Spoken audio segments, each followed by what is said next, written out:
Hello guys! Hello. This is for water sign, Pisces, Scorpio, and Cancer. Welcome dito sa aking channel, Kapalaran ng 888. So, tingnan natin para sa mga water sign. Ano bang messages ang kailangan nyong marinig? So, this is the daily tarot reading. April 9 and 10. Okay, so for the next 2 days, ano ba ang message na kailangan mong marinig? Water sign, Pisces, Scorpio, and Cancer.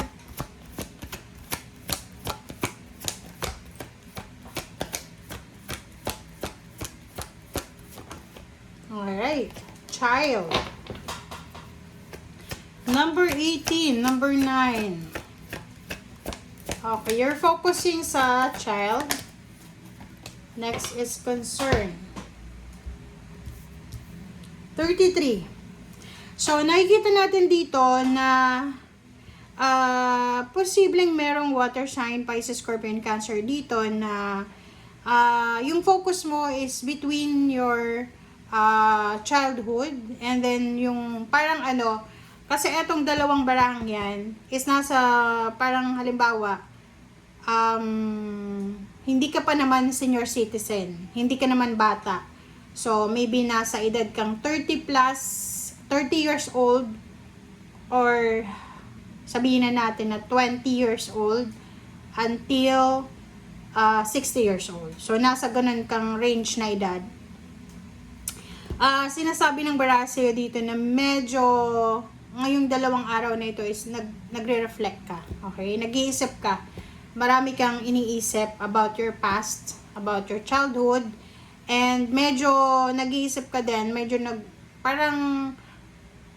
medyo concerned ka or nag-aalala ka para sa pagtanda mo. Parang gano'n. So, please comment down below para sa water sign, Pisces, Scorpio, and Cancer na wala kayong magawa sa dalawang araw na to kundi problemahin yung nakaraan at yung future nyo. Please comment down below. Yung iba naman sa inyo dito, posibleng you're worried para sa mga anak mo pag matanda ka na, parang ganun. Hindi ko alam kung bakit ganun yung energy mo.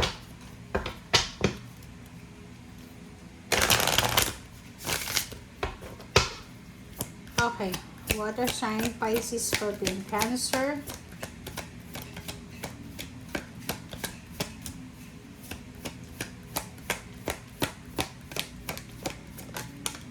Okay, twin flame, love life.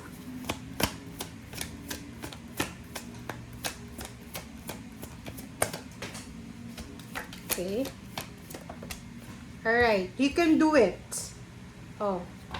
So, yon, ano ba yung pinag-iisipan mo? Ano ba yung stressor mo? Kasi parang ang nakikita natin, nai-stress ka ngayon eh. Pwedeng nag-aalala ka. Kung single ka naman, pwedeng water sign, Pisces, Scorpio, and Cancer ka. Single ka. Nag-aalala ka kung baka hindi ka na makapag-asawa, ganyan, ganito. Dito sa Archangel Michael na to, sinasabi na si Archangel Michael ay nasa paligid natin everyday. So, kung may kailangan kang answers, protection, guidance, tawagin mo lang si Archangel Michael. Okay? You're protected, you are guided. So, halimbawa kung nag-aalala ka para sa anak mo, nag-aalala ka para sa parents mo, sinasabi ng baraha, huwag kang masyadong mag-alala. Archangel Michael is here para bigyan ka ng suporta. You and your family are safe and secured and protected. Okay.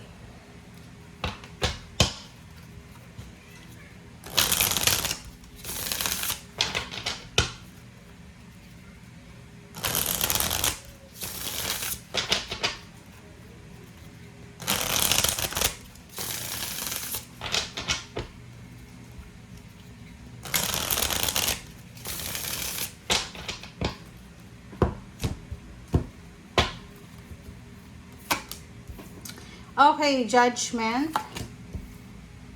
Nine of Pentacles, the Lovers, and Ace of Pentacles. Okay guys, so sa mga water sign dyan na medyo naguguluhan kayo, kasi there's a judgment here, meron kayong kino-contemplate, nagpo-procrastinate ka, hindi mo alam kung ano ba yung gagawin mo, ganyan, ganito. Nakikita ko siya dito na there's a financial windfall na hindi mo naman ini-expect ang posibleng darating sa buhay mo. Or maybe your love life. So, ibig sabihin yan, kung ikaw ay water sign, Pisces, Scorpion, Cancer, isang desisyon ang posibleng gagawin mo, okay? Which is related sa pera, which is related sa love life. Ang iba naman sa inyo, if you're married, in a relationship, posibleng yung karelasyon mo, yung love life mo, siya yung makakatanggap ng Nine of Pentacles, okay?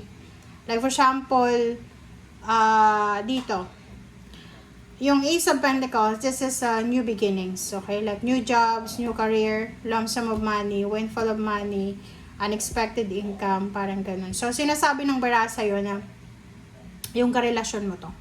Okay? So, yung may mga asawa dyan, yung mga asawa nyo ay posibleng makatanggap ng napakalaking kontrata, promotion, salary increase, wish fulfillment sa salapi. Okay? So, let's check. Judgment.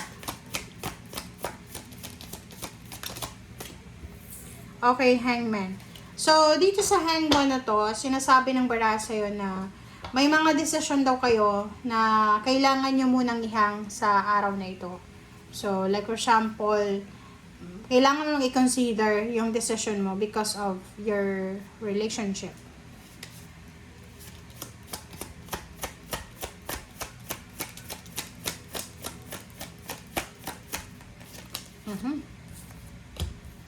Okay, dito sinasabi ng bara sa'yo na yun, congratulations sa mga water sign kasi makikita mo dito na hindi lang pera ang darating sa'yo, hindi lang salapi yung magbibigay ng ligaya sa'yo kasi magle-level up din yung emotion mo. Sinasabi ng bara sa'yo dito na maraming kumbaga plano ka sa buhay kasama ng karelasyon mo, ang posibleng magsasucceed kayo talaga ngayon. Six of Swords and Ace of Cups, sinasabi na magle-level up yung emotion mo. Aapaw yung cups mo. There's so much good news about relationship, about money, and everything na related sa'yo.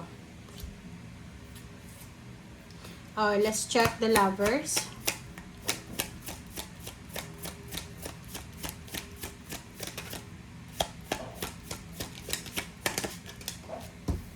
Alright, so 6 of Wands. Sabi ko na eh. Diba, guys? Congratulations. Doon sa mga water sign, Pisces, Scorpion, Cancer, and you are married sa fire sign, Leo, Aries, or Sagittarius. Posibleng yung person nyo ay makakatanggap siya ng napakalaking tagumpay. This is a huge success. This is a huge victory. Na possible talagang magbago yung buhay nyo 360 degrees.